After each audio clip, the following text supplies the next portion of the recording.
Hello, here we are again, and the Odd Meter Odyssey continues. But today we're going to be taking it in a slightly different direction. And every once in a while, I do one of these videos that's completely free to air and not behind a paywall, and you don't have to subscribe. So this is another one in that occasional series, and it just gives you out there who haven't discovered me on Patreon yet. A little insight into the kind of ideas that get discussed on here for £5 per month, which is less than the price of 2 cups of Costa coffee, or one a fortnight if you want to look at it that way. And on that subject, it did get rather interesting on one of the drum pages on Facebook the other week, when somebody was borderline outraged that I had the nerve to even consider charging people for the content that I put on the internet. Well, it's a very small amount of money. It makes it helps me a little bit in these times of reduced employment circumstances for working musicians, and I also think that what I do is good and has merit and is worth, probably a little bit more than I'm charging for it. Anyway, I don't want to go too far down that road today, but it is going to be a topic that I'm going to be addressing in another one of these videos. It was going to be a blog post, but I think some of the things I want to talk about how we as musicians should be proud of our prowess and not be afraid to ask to be remunerated in a proportionate and appropriate and respectful kind of way. That's coming in another video, so keep a lookout for that one.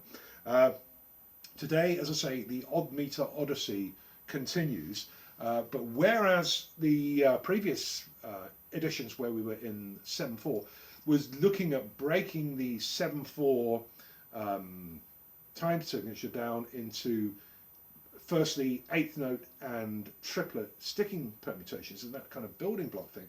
Today we're going to look at 5/4 and look at some real basics of playing jazz time in 5 beats per bar, because there is no more famous hit record in the entire history of modern jazz than Paul Desmond's composition Take 5, recorded by the Dave Brubeck Quartet in 1959, and of course featuring my first and one of my very, very biggest influences, Joe Morello, who was really groundbreaking at the time. Jazz drum solos in 5/4, that it was very, very new, and you can hear progress, you can hear innovation on that record. Joe became much, much more dexterous and free in the 5/4 meter within really a couple of years of that solo, and there is a great deal of understatement on what was actually a hit record. You don't want massive drum chops on a hit record. Even then, people were aware of that. So talking today, though, as I say, not about soloing but about timekeeping, and I've got a click programmed here on my trusty metronome. In 5, I've chosen 164 BPM today, and we've got the downbeat highlighted, which is really important when you're doing this kind of stuff. So what could be simpler, what could be more fundamental to this than just getting a feeling for what 5 beats in a bar feels like, and just playing the ride cymbal with your dominant hand. Say that for all the left-handed players who are watching. Just playing 5 quarter notes in the bar until it feels like you're at home. Okay. 1, 2, 3, 4, 5.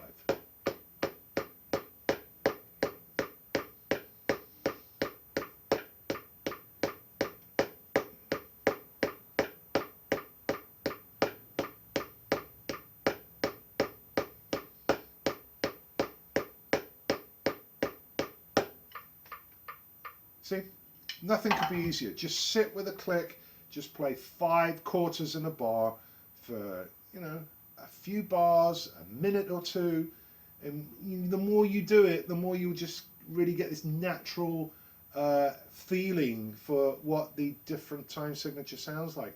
Don't make the mistake of slamming the bass drum down on the 1, because that's not really what we don't want, that very, very blatant identification of the downbeat any more than we wanted in 4/4 time or any other time signature for that matter. So probably the next thing to do now is think about what we're going to do with the left foot, because we're used to playing 2 and 4 in 4/4 time, of course.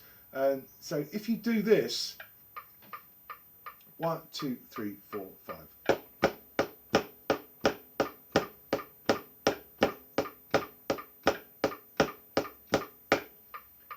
So I'm still playing every other quarter note in the left foot.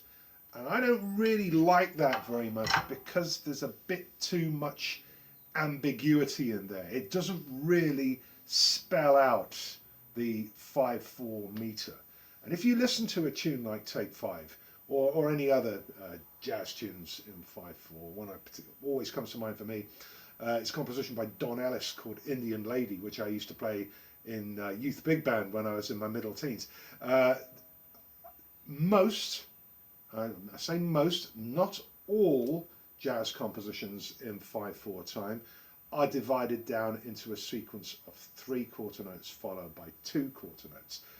And if you think about the little piano riff that is at the heart of Take 5 that Brubeck plays pretty much all the way through, that goes da da da da da da da da da. 1, 2, 3, 4, 5.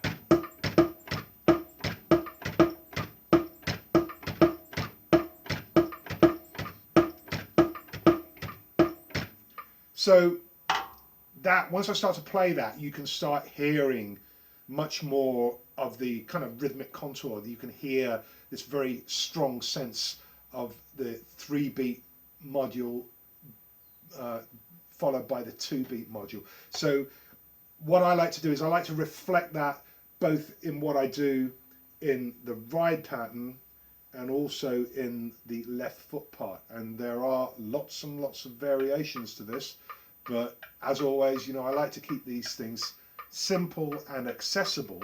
So let's find a ride pattern that helps spell out that 3-beat plus 2-beat idea nice and clearly. And my kind of go-to default pattern, and you can put the skip notes anywhere, but the one I particularly like is this. 1, 2, 3, 4, 5.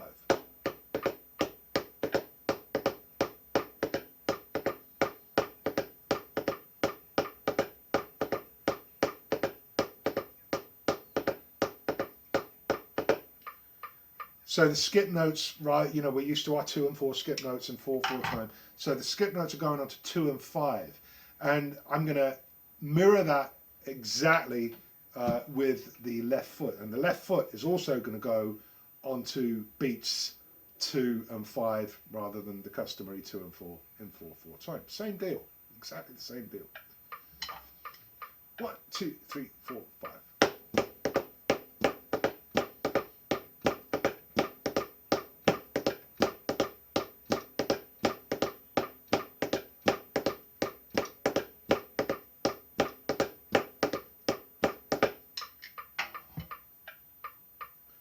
And so there you go. So there's a very nice solid jazz ride pattern 101 that will work in 5/4. And just like when you learn to spang-a-lang 10 to 10, whatever you like to call it, for the first time, that was your go-to pattern.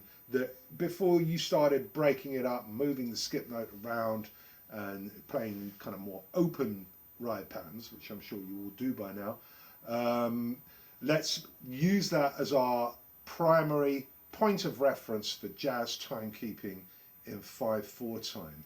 And next time I'll be back with a couple of great little hacks that you can use when you're coming up with ideas for what's going to go on in the left hand and the bass drum. So stay tuned and I shall see you then.